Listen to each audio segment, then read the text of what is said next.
నమస్తే, welcome to I dream social spotlight with కవిత.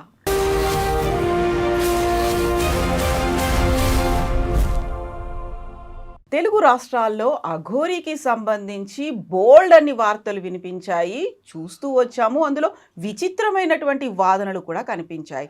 అంతే సడన్గా ఈ మధ్య కాలంలో అఘోరీకి సంబంధించి సంచలనాలు కలిగించేటువంటి వీడియోలు, వార్తలు వస్తున్నాయి.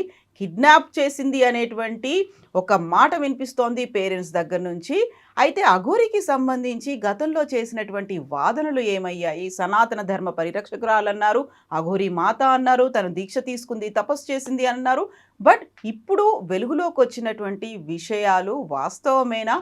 ఏం జరిగింది? గతంలో అఘోరీకి రక్షణ కల్పించాలి అంటూ పోలీసులకి లెటర్ రాసినటువంటి హైకోర్టు అడ్వకేట్ సాయికృష్ణ ఆజాద్ గారు మనతో పాటుగా ఉన్నారు. ఆయనతో మాట్లాడదాం. ఆజాద్ గారు నమస్కారం అండి. నమస్తే కవిత గారు. సో మనం గతంలోనే అఘోరీకి సంబంధించి ఒక ఇంటర్వ్యూ చేశాం. అవునండి. ఆ టైంలో మీరు పోలీస్ ప్రొటెక్షన్ అఘోరీకి కావాలి, తను డిఫరెంట్ ప్లేసుల్లో తిరుగుతోంది, సో తనకి ప్రొటెక్షన్ ఇవ్వండి అనే ఒక ఇమ్మీడియట్ గా పోలీసులు కూడా ఒక రక్షణ అనేది ఇచ్చారు. ఏ గుడికి వెళ్ళినా ప్రోటోకాల్స్ అనేవి ఉన్నాయి. అఘోరీ మాతగా అందరూ ఆదరించారు, ఆమె దగ్గరికి వెళ్ళారు, ఆశీర్వాదాలు తీసుకున్నారు. లేటెస్ట్ గా వస్తున్నటువంటి వీడియోలు, వార్తలు ఇవన్నీ ఎలా చూస్తున్నారు మీరు? అది కొంచెం నాకు కొంచెం బాధ అనిపించింది. అంటే ఎందుకు అంటే సనాతన ధర్మం గురించి ఆమె పోరాడారు. అప్పుడు నేను ఇప్పుడు సబ్జెక్ట్ కాదు, పోరాడారు ఆమె. సరే, దానికోసం గుళ్ళు గోపురాలు తిరుగుతున్నారు. ఆ టైం కార్తీక మాసం, ఆ టైంలో శివుడికి సంబంధించిన తిరగటం పర్లేదు. ఇక హిందూ ధర్మం కోసం ఆమె పోరాడుతున్నారు అనే దానిపైన నేను కొంచెం సపోర్ట్ చేశాను అన్నమాట. వాస్తవమే సపోర్ట్ చేశాను. చేసిన తర్వాత కాలక్రమేణా మళ్ళీ ఆమె వెళ్ళటం రావటం ఇంకేదో జరుగుతూ ఉన్నాయి. జరిగిన తర్వాత నాకు నిన్న మొన్న చూశాను, అది వర్షిణి అనే ఒక అమ్మాయితో తిరుగుతున్నట్టుగా, అమ్మాయిని ఏదో లోబర్చుకుందని చెప్పేసి. తర్వాత వాళ్ళ అన్నయ్య ఏదో కొన్ని కామెంట్స్ కూడా చేసినట్టున్నారు, కామెంట్స్ చేసినట్టుగా ఇవన్నీ వస్తూ ఉన్నాయి. సో రాత్రి నేను ఫోన్ చేశాను. సరే, వాళ్ళు ఏదో ఆమెకు సంబంధించిన ఏదో వాళ్ళ వర్షనాలు చెప్పుకున్నారు. అయితే నేనేమంటున్నానంటే, ఇక్కడ ఒక మంచి పని కోసం వెళ్ళినప్పుడు, అంటే ఇప్పుడు హిందూ ధర్మ పరిరక్షణ, సనాతన ధర్మ పరిరక్షణ కోసం వెళ్ళినప్పుడు మనం ఒక మనిషిగా, ఒక న్యాయవాదిగా, ఒక హిందూ సంబంధించిన వ్యక్తిగా మనం సపోర్ట్ చేశామండి, కాదని ఎవరు అంటారు. కానీ ఇప్పుడు ఆమె చేసేది పనులు ఎలా ఉన్నాయంటే అసహ్యంగా ఉన్నాయి, వెగట పుట్టిస్తున్నాయి. అసలు దీనికి దానికి ఏం సంబంధం? ఇప్పుడు ఆ అమ్మాయి మీ దగ్గరకు వచ్చినప్పుడు ఆమె ఏదో పొద్దున ఏదో వేరే ఛానల్ ఏదో ఇంటర్వ్యూ చూసా, కొద్దిసేపే చూసా, టైం లేదు. చూసినప్పుడు అదే ఆమె చెప్పడం ఏంటంటే, వాళ్ళని బాగా చూసుకున్నారు, నన్ను మంగళగిరిలో నాకు కారు చెడిపోయినప్పుడు బాగా చూసుకున్నారు, అదే అయిపోయింది, నేను దీక్ష ఇచ్చాను, అది ఇది అని చెప్పేసి చెప్పడం జరుగుతూ ఉంది. అంటే ఓకే, అది వరకు కరెక్టే, కాదని అనట్లేదు. కానీ ఇట్లా కలిసి ఉండటము, ఏదో పెళ్లి చేసుకుంటాను అనటము, ఇంకేదో రకరకాల మాటలు వస్తూ ఉన్నాయి. తర్వాత వాళ్ళ అన్నయ్య ఏదో అసభ్యకరంగా మా పట్ల ప్రవర్తించిందని, లేకపోతే మా చెల్లిని లోబర్చుకుందని చెప్పేసి ఏదో వాళ్ళు కామెంట్ చేస్తూ ఉన్నారు. సో అలాంటి కరెక్ట్ కాదు అని నేను అంటున్నాను. అంటే ఎందుకు అనాల్సి వస్తుందంటే, మన సనాతన ధర్మ పరిరక్షణలో నువ్వు ఒక కట్టుబడి ఉన్నదానివి కట్టుబడి ఉండాలి, అదే దాని మీద అదే ఫ్లోలో వెళ్ళాలి. అట్లా అప్పుడు నీకు సమాజం హర్షిస్తుంది, మాలాంటి వాళ్ళు మేధావర్గం మీకు సపోర్ట్ చేస్తారు, పోలీసు వాళ్ళు సపోర్ట్ చేస్తారు, మీలాంటి పాత్రికేయ మిత్రులు సపోర్ట్ చేస్తారు. అలా కాకుండా దీన్ని ఈ రకంగా వాడుకుంటాం, లేకపోతే ఈ అమ్మాయిని అంటే ఆమె ట్రాప్ చేసింది అనొచ్చో, వాళ్ళ వర్షన్ ఏంటంటే వాళ్ళ అమ్మ నాన్న వర్షన్ వశీకరణం అంటారు. అంటే మరి ఉందో లేదో తెలియదు నాకు, కానీ వాళ్ళు చెప్పడం వశీకరణం చేసుకుంది, ఆమె క్లచెస్లో పెట్టుకుంది, ఆమె కడుసన్నల్లో పెట్టుకుంది అని చెప్పేసి ట్రాప్ అని ఏదో రకరకాలుగా వాళ్ళు చెప్తా ఉన్నారు.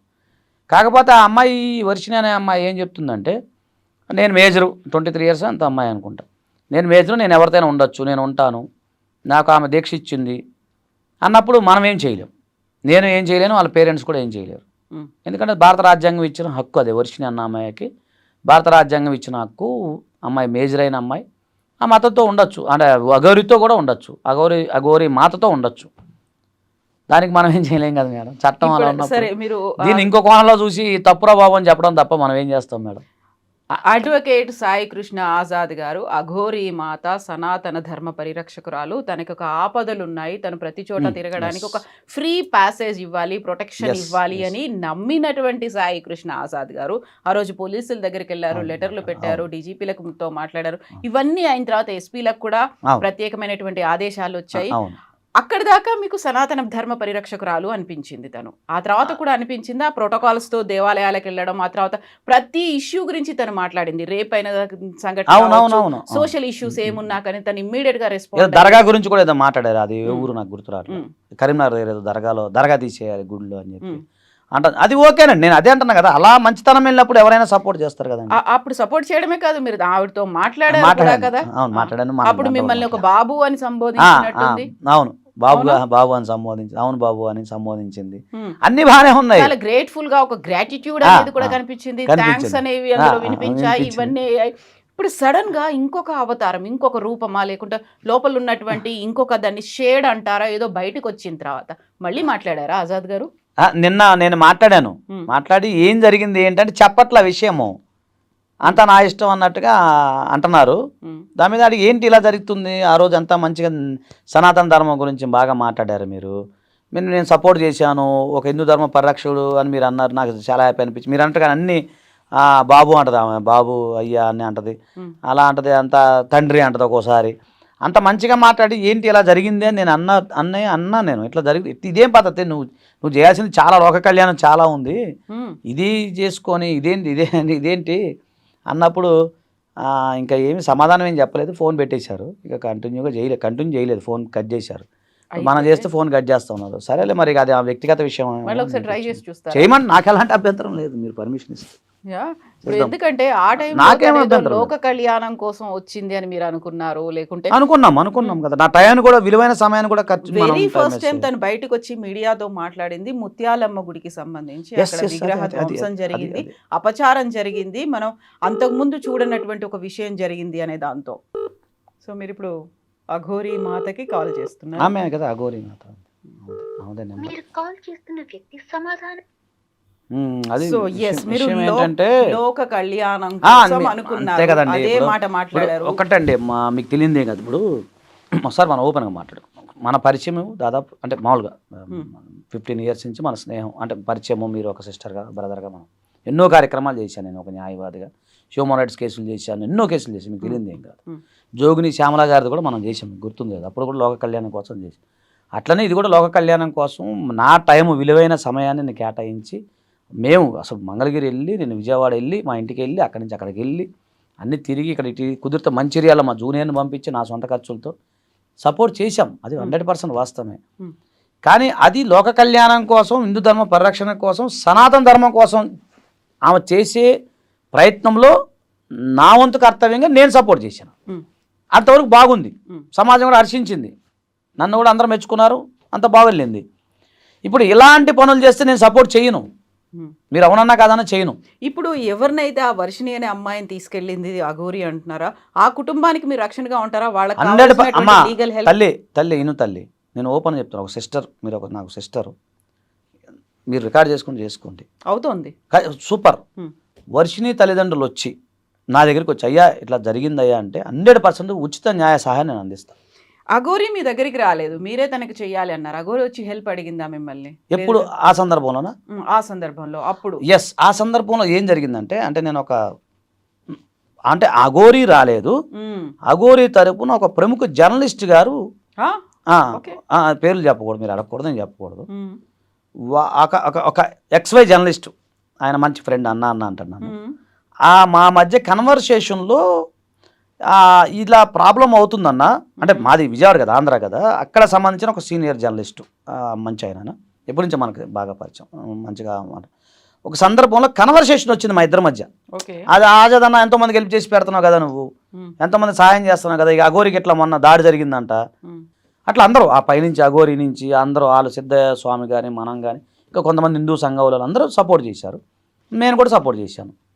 అంతవరకు ఓకేనండి. ఇప్పుడు ఒక మంచి పని కోసం వెళ్తే సపోర్ట్ చెయ్యాలి, మనం మన ధర్మం, మన వృత్తి. కానీ ఇప్పుడు మీకు అర్థమైంది అది లోక కళ్యాణం కోసం కాదేమో, ఎందుకంటే అక్కడ ఇంకొక షేడ్ ఏదో కనిపిస్తోంది, అది షేడ్ కాస్త వీడియోల రూపంలో బయటకు వచ్చింది, చర్యల రూపంలో కనిపిస్తోంది కాబట్టి. అదే తల్లి, నేను ఏమంటున్నానంటే, ఇప్పుడు అందరూ ఎలా ఆలోచిస్తారు నేను కూడా అదే ఆలోచిస్తా, నా మైండ్ అంతే కదా, మీరు ఎలా ఆలోచిస్తారు నేను అలాగే ఆలోచించాలిగా. ఇప్పుడు మరి ఆ హర్షిని పేరెంట్స్, వర్షిని పర్లేదు, వర్షిని హర్ష ఇద్దరు శ్రీ వర్షిని మంగళగిరేగా వాళ్ళు వస్తే, మంగళగిరే అంటే ఉండేది, ఒకవేళ వాళ్ళు ఈ వీడియో చూసి వస్తే నేను ఖచ్చితంగా వాళ్ళకి హెల్ప్ చేసి పెడతాను, నేను సిద్ధంగా ఉన్నా. అసలు ముందు ఏం జరిగిందో వాటి తెలియాలి కదా. ఒకవేళ లేదు వాళ్ళ అమ్మాయిని వాళ్ళ వర్షంలోనే జరిగింది, ట్రాన్స్లో తీసుకెళ్ళి నా బిడ్డ నాకు కావాలంటే ఖచ్చితంగా హెల్ప్ చేసి పెడదాం, అదే సమస్య లేదు అందులో. సో ఈ వీడియోలు, ఈ విషయాలు ఇవన్నీ వెలుగులోకి వచ్చిన తర్వాత, బయటకు వచ్చిన తర్వాత మళ్ళీ మీరు ఆ మాతతో మాట్లాడలేదు, అఘోరీ మాత? ఇప్పుడు చూశారుగా మీ ముందే, ఫోన్ ఎత్తారు, నా ఫోన్ ఎత్తలేదు. నేను మాట్లాడడానికి సిద్ధంగా ఉన్నా ఇప్పుడు కూడా. అసలు ఏంది, ఎందుకు ఇలా చేస్తున్నాను అనడానికి కూడా సిద్ధంగా ఉన్నా నేను. ఇప్పుడు ఒకటండి, ఒక మంచి పని జరిగి ఒక పిల్లోడు ఉన్నాడు, మన అబ్బాయే ఉన్నాడు, వాడు మంచి కార్యక్రమం చేసినప్పుడు అరే సూపర్ చేసేవారా అంటాం, సహజం అది. అదే వాడు చెడ్డ పని చేశాడు అనుకో, మనం మందలించడం తప్పు, మనకున్న రైట్ అదేగా. ఇప్పుడు అరే అలా చేయకూడదని చెప్తాము. నేను అసలు ఏం జరిగింది ఏందో మాట్లాడదాం అంటే కమ్యూనికేషన్ లేదు. అన్ని ఛానల్స్కి ఇంటర్వ్యూ ఇస్తున్నాం, నా ఫోన్ ఎత్తట్లా, మనకి ఆ ఇష్టం, మనం ఏం చేస్తాం.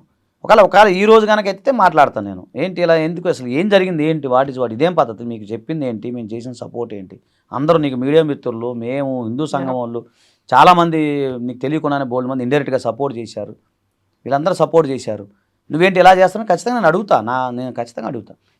అలాగే వర్షిణి తల్లిదండ్రులు వచ్చినా అలాగే నేను ఖచ్చితంగా హెల్ప్ చేసి పెడతా. న్యాయం వేటి పక్క ఉంటా నేను ఉంటాను మేడం.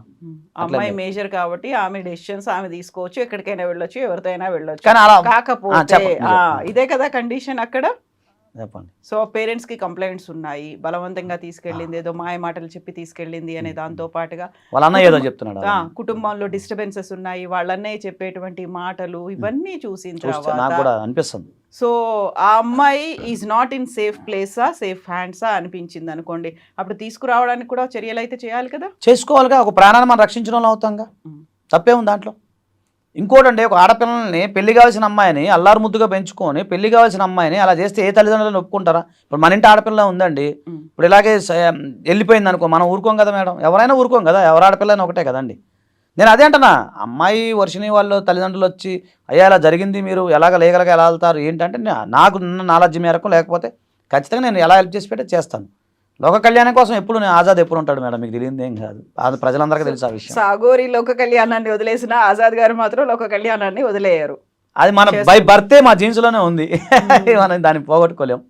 ఎస్, చూద్దాం మళ్ళీ ఫర్దర్ గా ఎలాంటి ఎపిసోడ్స్ చూద్దాం, ఏం జరుగుతుంది. కానీ ఒకటి ఇలాంటి జరిగితే మాత్రం ఎంకరేజ్ చేయను మేడం, మొహమాటమే లేదు. వచ్చి బతిలాన్న కూడా వెళ్ళు ఆ పని చూసుకో అని చెప్తాం, ఎందుకంటే ఒక ఆడపిల్లని అన్యాయం చేయద్దు కదా. కాకుంటే ఇన్ని జరుగుతున్నాయి, అప్పుడు ఆ టైంలో అఘోరీ మాత అనగానే ఒక సనాతన ధర్మమో ఇంకోటో చాలా మంది సపోర్ట్ చేశారు. మరి ఇప్పుడు ఇవన్నీ బయటకు వచ్చిన తర్వాత ఎవరు ఎందుకు మళ్ళీ మాట్లాడలేకపోతున్నారు? వస్తున్నాయి కదా, ఒక్కొక్కరు గల్లాన్ని వినిపిస్తున్నారు కదా, బయటకు వస్తున్నారు కదా, ఒక్కొక్కరు చెప్తున్నారు, చాలా ఛానల్స్ వస్తున్నాయి. నిన్నే కదా బయట మ్యాసివ్ గా రావట్లేదు, ఇప్పుడు మెల్లిమెల్లిగా కొద్దిగా వస్తున్నాయి. మ్యాసివ్ గా రాకపోవచ్చు, కానీ స్పందించే వాళ్ళు స్పందిస్తూనే ఉన్నారు. ఎవరితో నాకు సంబంధం లేదు మేడం ఈ ప్రపంచంలో, నాకు ఏదనిపిస్తే అది నేను ఖచ్చితంగా చేస్తాను, మనసాక్షిని బట్టి. ఆజాద్ గారు, చూద్దాం మళ్ళీ నెక్స్ట్ ఫర్దర్ ఎపిసోడ్స్ ఎలా ఉంటాయో, ఎలాంటి ట్విస్ట్లు టర్మ్స్ ఉంటాయి. వర్షిని వాళ్ళు చూడండి, మీకున్న కమ్యూనికేషన్ ఉంటే పిలిపిద్దాం, వాళ్ళని కూడా ఇక్కడ పిలిపించి మాట్లాడదాం, తప్పే ఉంది. అదేదో మీరే చేసుకోండి, ఆ పుణ్యం మీరే కట్టుకోండి. నేనా? మీరు ఒక పుణ్యాన్ని కట్టుకున్నారు, దాన్ని ఫర్దర్ గా కంటిన్యూ చేయండి. ఇంకొక లోక కళ్యాణం, ఇంకొకరికి ప్రొటెక్షన్, ఇంకొకరికి రక్షణ మీరే కల్పించండి యాజ్ అడ్వకేట్ గా. ఎస్ అండి, thank you so much Azad గారు.